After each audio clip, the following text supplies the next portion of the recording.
Hello and welcome to Warcraft Daily for today, the 1st of November 2013. So, a new month and really not a great deal to talk about. So, in today's news we have Hallows and Blink-182, Twitter, and a few, I'm going to round off the Q&A stuff, essentially. So, yeah, let's get into it. Now, Hallows End ends, I believe it's already over, maybe it ends today, one of the two, and Day of the Dead is also there. This may depend on what time you're watching this video, and the actual server time of your location, so be sure to check your calendar, so you don't miss out on any stuff that you want there, including perhaps your last chance at getting the Headless Horseman mount this year. Now, the next thing in the news is Blink-182. They're going to be playing at BlizzCon, and one thing, the internet is where subjectivity goes to die, and that is a problem. While YouTube comments is where subjectivity goes to die, don't go around saying, oh, Blink-182 or shit, or blah blah blah, because that's all opinion. Honestly, in regards to my taste in music, I think they're shit. In regards to other people's taste in music, I think they're fantastic. Subjectivity, understand it. Don't go raging in the comments because, just come on. Anyway, the next thing is Twitter. Is there anything else to say about Blink-182? Oh yes, you can either see them if you're there live, and of course if you're going to be there yet live, you'll probably know about that. And also you can buy the BlizzCon virtual ticket for $40 or £25.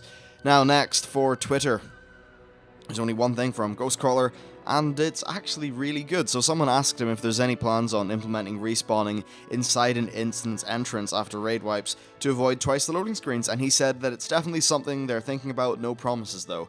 I really hope this is a thing, because now that I think about it, it is damn annoying, and there's one or two people in our guild who have got issues where just loading screens take ages. I'm assuming they're loading it off like a 5200 RPM hard drive, or they just have a crap computer or something which makes loading slow, I guess. I'm off an SSD, so it's not really a problem for me, but it's kind of annoying for raids when you have to wait extra time for everyone to get through 2 loading screens, all that bullshit. And also, loading screens aren't fun, they don't make a cohesive world, so yeah, I think this would be very good. Ghostcrawler, get on it, because I'd like that. Now next, let's round off the show with some Q&A things. Yeah, I know, not a massive news day in terms of things I can talk about. So, the first question is, how do you feel about new players playing WoW? Was in a dungeon yesterday, and I'm only level 87 so far. It was my first time in a dungeon, but I followed all the orders of the tank, and the healer kept putting down the other 2 DPS roles because they didn't know what they were doing. Essentially, douchebags in the thing, and I'm assuming, I don't know, are you new? I think you're new because you said only 84 so far.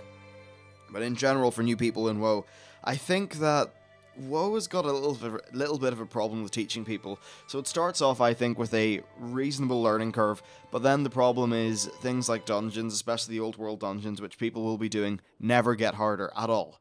They just always stay, and they all stay way too damn easy, which is a pity, because it means that these people don't learn, and then by the time they get to 84, perhaps, you do end up with 2 people in your group that are DPS that just don't know what they're doing.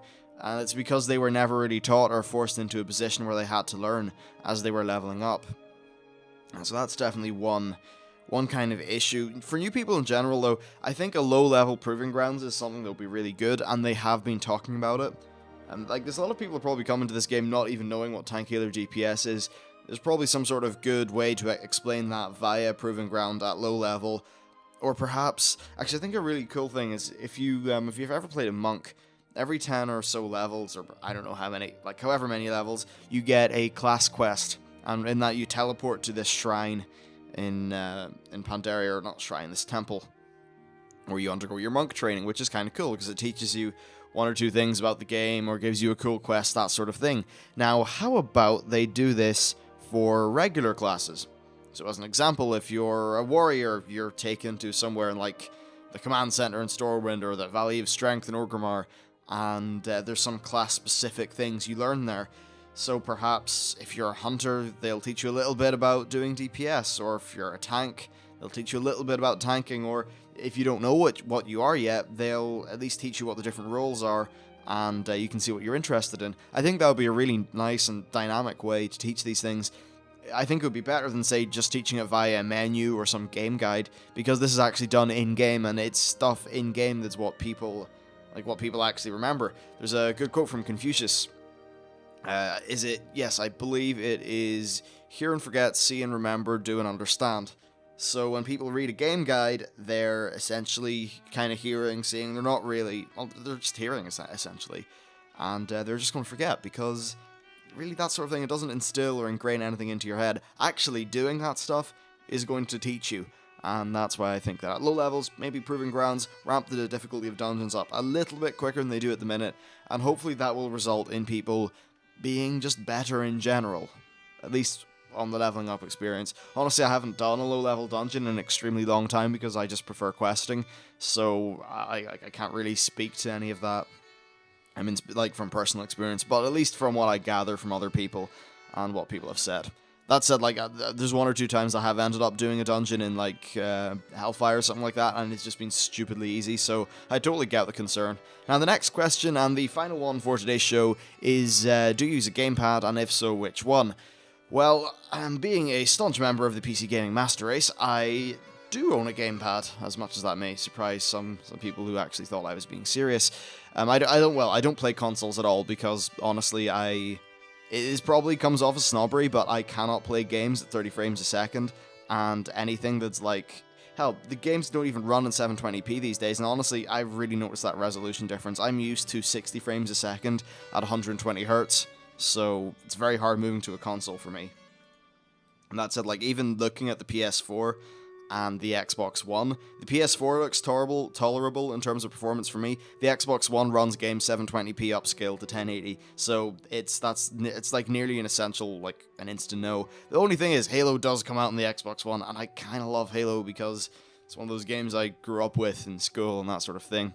Anyways, for gamepads, the best gamepad in my opinion is the 360 pad, and the reason for that, it's the thumbsticks, the way that they are at those two kind of diagonal angles. Now, the reason for that is because it's actually because of the anatomy of your hands.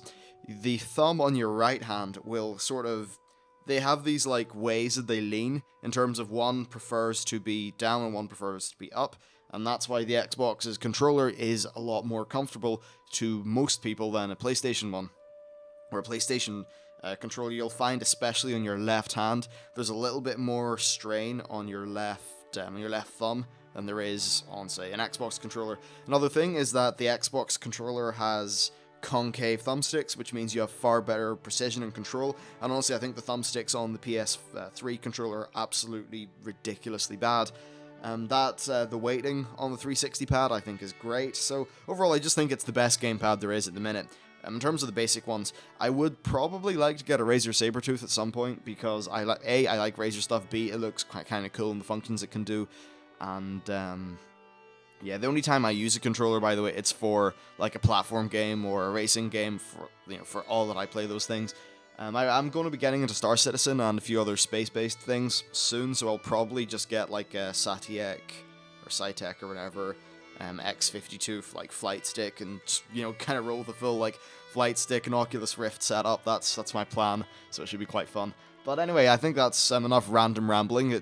I know this is supposed to be Warcraft Daily, and as always, half the damn thing isn't about Warcraft. Anyway, thanks for watching, hope you enjoyed it. Please like if you liked it, and I'll see you next time.